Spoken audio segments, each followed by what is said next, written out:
모든 걱정 잊어버려 새로운 날이 오니까 사랑으로 가득 찬 마음 서로를 생각하며 살아 함께하는 이 순간. 오늘은 추수감사주일입니다. 이 추수감사주일에 빠지지 않는 교회의 의식이 바로 성찬식입니다. 우리 개신교는 대개 1년에 4번의 성찬식을 가지는데 부활주일, 맥주감사주일, 추수감사주일, 성탄주일입니다. 그런데 이 4주일이 가지는 공통점이 있습니다. 바로 감사라는 것입니다. 부활주일과 성탄주일은 하나님을 만난 것에 대한 직접적인 감사입니다. 성탄주일은 하나님께서 이 세상에 오신 것에 대한 감사요. 부활주일은 그 하나님이신 예수님이 죽었다가 다시 살아나셔서 나타나신 것에 대한 감사요. 또한 더 나아가서는 다시 오실 주님에 대한 감사를 담고 있습니다. 맥주감사주일과 추수감사주일은 하나님께서 세상을 통하여 주신 것에 대한 간접적인 감사입니다. 맥주감사주일은 농사하는 입장에서 보면은 보리를 추수하잖아요. 그래서 첫 수확을 거뒀기 때문에 감사를 드리는 것이요. 추수감사주일은 한 해의 마지막 수확에 대한 감사입니다. 그러니까 이 4번의 성찬식에 들어있는 감사는 직접적이든 간접적이든 다 하나님을 향한 우리 마음속에 진정을 담아서 드리는 고마움의 표현이 들어있는 것입니다. 하나님을 모르는 사람들은 자신이 크게 성공했을 때 높은 자리로 올라가든 또 세상에 입신양명 이름을 크게 날리게 되었을 때 그 성공한 것을 두고 저 사람 자수성가해서 그렇게 얘기합니다. 스스로의 힘으로 자신의 손으로 성공했다 그렇게 얘기합니다. 그러나 하나님의 자녀는 어떤 경우에 있어든지 아무런 친척이나 누구나 인맥을 따르지 아니하고 스스로의 힘으로 성공했다고 할지라도 자수성가했다 하지 아니하고 신수성가했다 말합니다. 하나님의 도우심이 있어서 하나님의 은혜가 있어서 하나님께서 인도해 주셔서 나의 이 모든 성취가 이루어졌노라고 말입니다. 오늘 성경 말씀은 선교사인 바울의 신앙 간증을 담고 있는데요. 그 주제가 한마디로 딱 정리가 되는 것입니다. 나를 능하게 하신 예수 그리스도, 나에게 힘이 되어주시는 예수 그리스도, 나에게 은혜를 베풀어 주시는 그리스도, 이분으로 인해서 오늘의 내가 있노라, 이렇게 우리 주님에 대한 고마움과 감사를 표현하고 있다는 사실이. 사도 바울이 얼마나 대단한 선교사인가를 알아보려면 사도행전을 보면은 그냥 다 알 수가 있게 돼 있어요. 우리가 사도들의 행적을 담아서 사도행전이라고 부르는데 그 책에 보면은 여러분 사도가 일단 예수님께서 직접 선택하신, 그러니까 부활 이전에 만난 12명의 사도가 있잖아요. 그리고 마지막 한 사도로서 예수님이 부활 이후에 사도로 삼아주신 이 바울이 있습니다. 그래서 우리가 이 사도를 통해서 보게 되면 사도의 숫자가 이렇게 13명이라고 하는 것을 우리가 알 수가 있는데, 그 비율로 보면 사도행전에 바울이 나와야 하는 비중은 그 숫자적 계산을 따지면 한 10분의 1, 13분의 1이 되어도 충분한 것 아닙니까? 그런데 실제적으로 우리가 사도행전을 보게 되면은 다른 12사도들의 이야기는 거의 다 이렇게 스치듯 그냥 소개하듯이 지나가고 있는 것에 비하여서 사도 바울의 이야기는 굉장히 자세하게 세세하게 많은 분량으로 다루고 있다는 사실이에요. 이것만 보아도 사도 바울이 얼마나 큰 업적과 성취를 이룬 선교사 중에 선교사라고 하는 것을 우리가 미루어 짐작할 수가 있는 것입니다.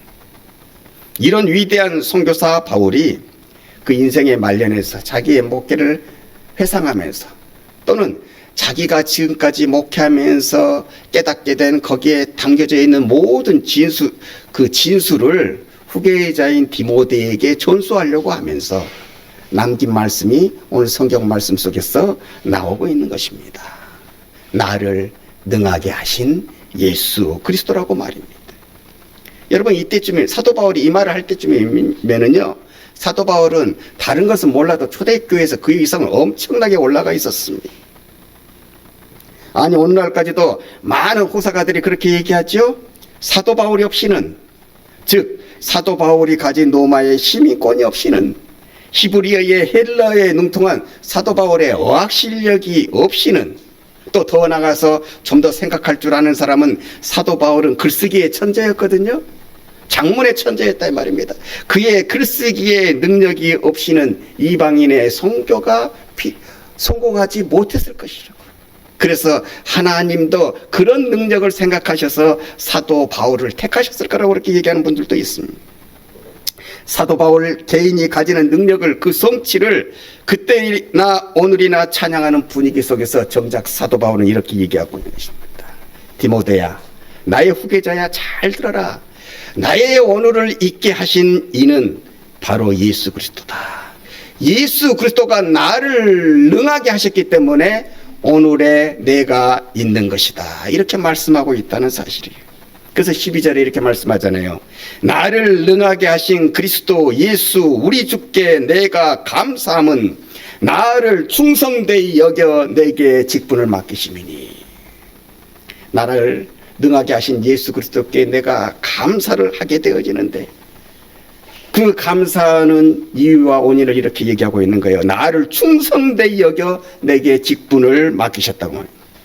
여기서 충성되게 여기셨다는 말은요, 우리가 흔히 생각할 수 있는 것처럼 저 사람이 나한테 충성을 보였기 때문에, 의리를 보였기 때문에 내가 너를 뽑았다, 내가 너를 택했다, 그래서 직분을 주고 내가 너를 귀하게 썼다, 이것을 얘기하고 있는 것이 아니라는 사실이에요.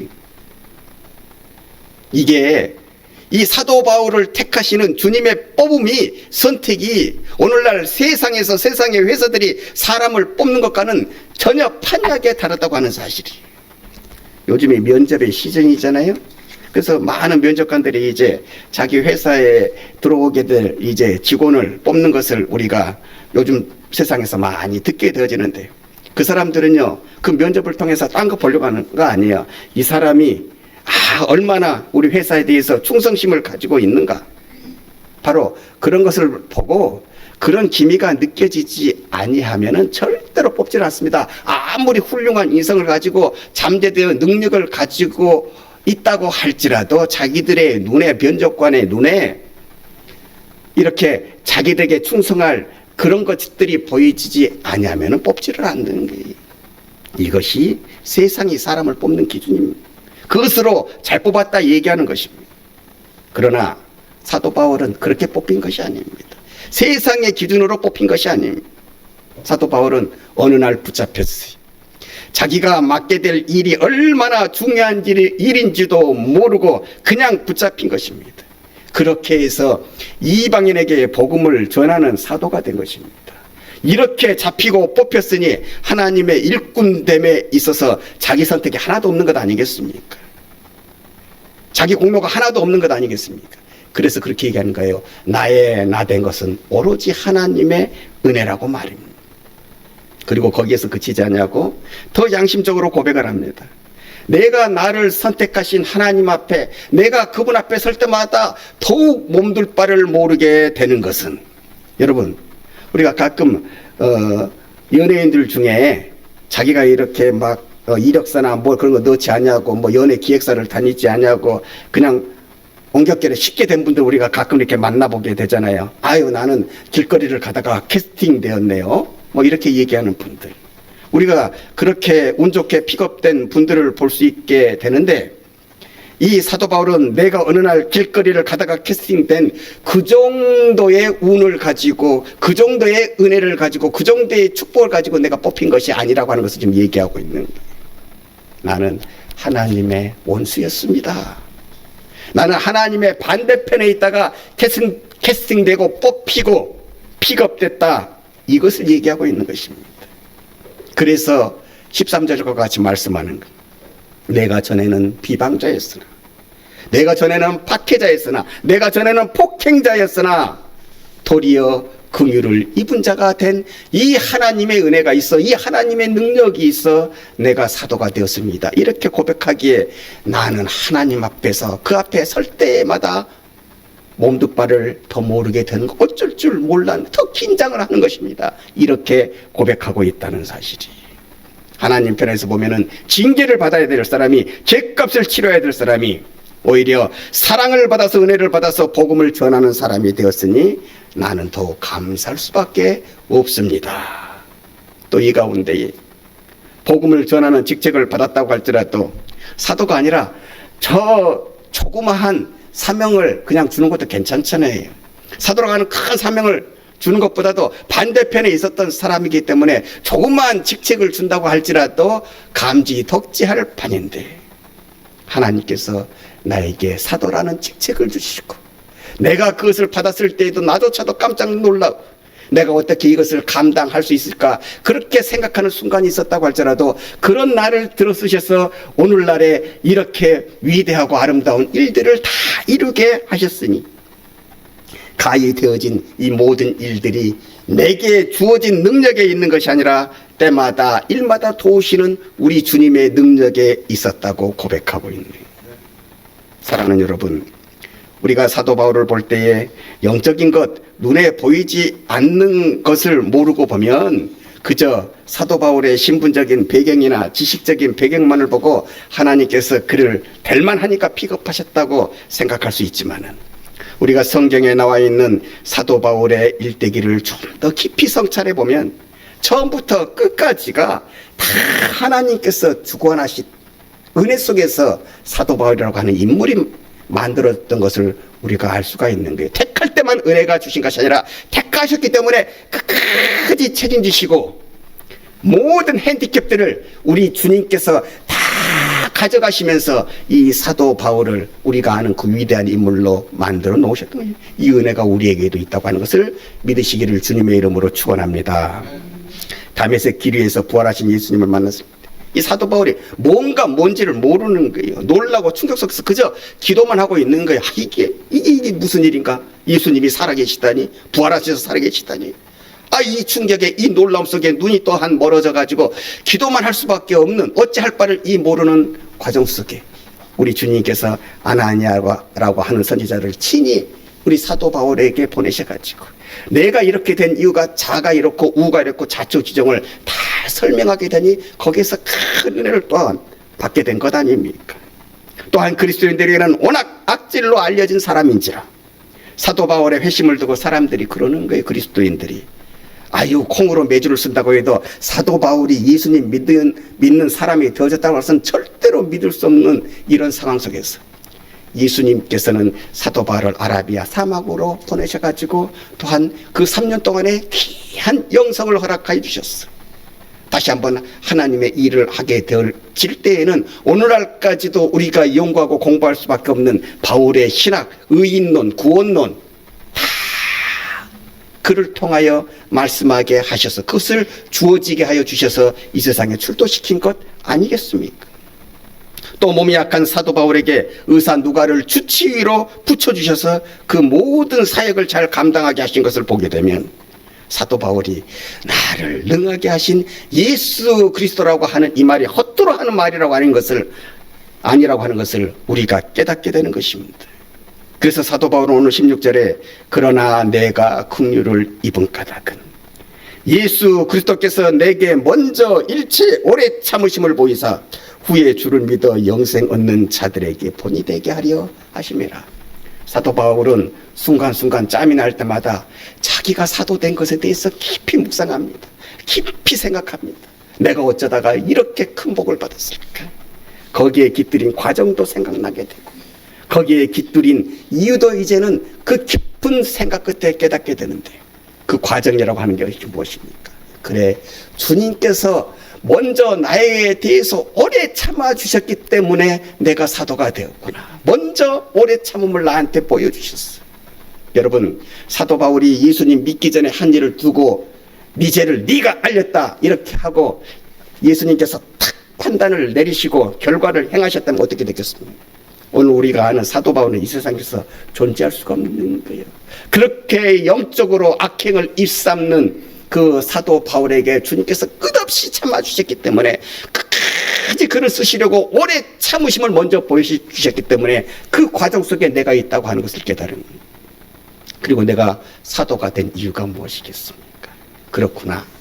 내가 사도가 된 이유, 그것은 오늘 성경 말씀에 나오는 것처럼 본이 되게 하시기 위해서, 샘플이 되게 하시기 위해서, 이그젠플이 되게 하시기 위해서, 예가 되게 하시기 위해서 나를 본이 되시게 하기 위해서 나를 삼으셨구나. 나같이 이렇게 엄청난 죄를 지은 사람이 하나님의 은혜와 사랑으로 전혀 다른 사람으로 되어지고 이제 그 평가를 받게 되었다면, 나와 같은 사람을 통해서 이런 아름다운 역사를 이루신 하나님이라면 나보다도 못한 일반의 이방인에서 그리스도인이 되어지는 오늘 우리와 같은 사람들을 얼마나 더 귀하게 복되게 쓰시고자 하시는 하나님의 뜻을 나타내기 위한 본보기로 내가 택하여 줬구나라고 하는 것을 깨닫게 되는 것입니다. 그래서 그의 일생을 보면 예수님을 믿은 후에 교만이 없어요. 자기 자랑이 없어요. 그리고 또한 어떤 형편과 처지 속에서도 감사할 줄 아는 자가 되었던 것입니다. 사랑하는 여러분이 세상에서 잘 돼야 하는 것도, 잘 될수록 세상 앞에서 자수성가라고 하지 아니하고 하나님이 날 성공시켜 주셨습니다, 이렇게 신수성가라고 말하기 위해서, 또한 이런 큰 성공을 두고 세상 사람들과 다르게 겸손을 나타내야 하는 이유도 다 본이 되기 위한, 사도 바울에게 가지셨던 그 하나님의 귀하신 뜻이 오늘 나에게도 똑같이 적용되어지고 있다고 하는 것을 믿으시기를 주님의 이름으로 축원합니다. 그 2000년 전에는 사도 바울이 주인공이었지만 오늘에는 우리가 하나님의 아름다운 걸작품들의 주인공으로 택하고 그 길을 걸어가고 있다는 이 사실을 잊지 말고 살아야 할 것입니다. 사도 바울은 이것을 잊지 않고 살았기에 자신의 삶을 들고 인생 행적을 들고 잘 될 때에도 잘 안 될 때에도 모든 것이 은혜입니다, 이렇게 고백하며 감사할 수 있었던 것입니다.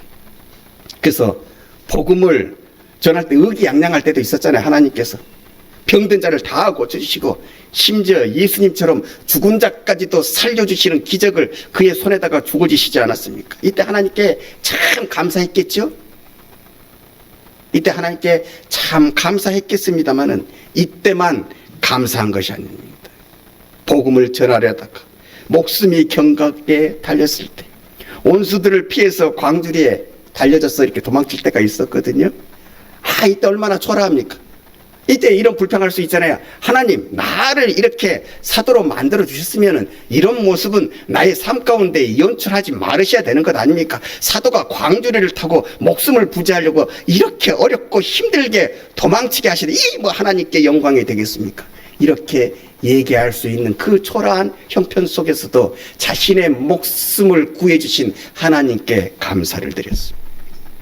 또한 여러분이 잘 아시는 것처럼 하나님께서 이 위대한 선교사의 기도, 그 절절한 기도, 금식하면서 3번이나 드렸던 내 병 좀 고쳐주십시오, 이렇게 기도했을 때에도 하나님께서는 내 은혜가 족하다 하며 들어주지 아니하실 때에도 그는 불평을 터뜨리지 않냐고 오 주여 감사, 응답해 주심에 감사합니다, 이렇게 하나님께 감사를 돌렸던 그 모습을 우리가 기억할 수 있습니다.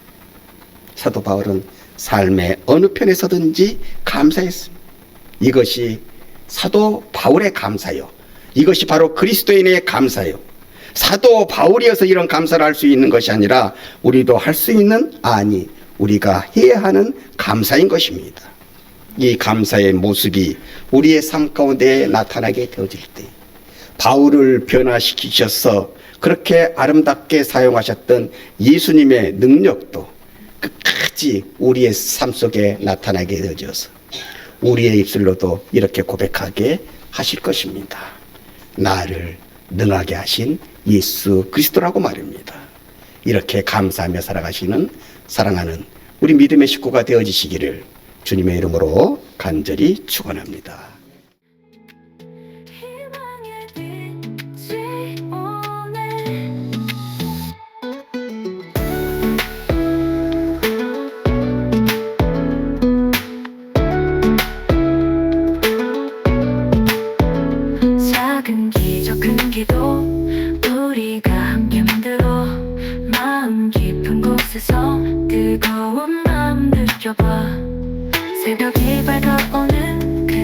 시간 기쁨이 우릴 감싸고 희망이 넘치는 세상 우리가 꿈꾸던 그곳 빛을 따라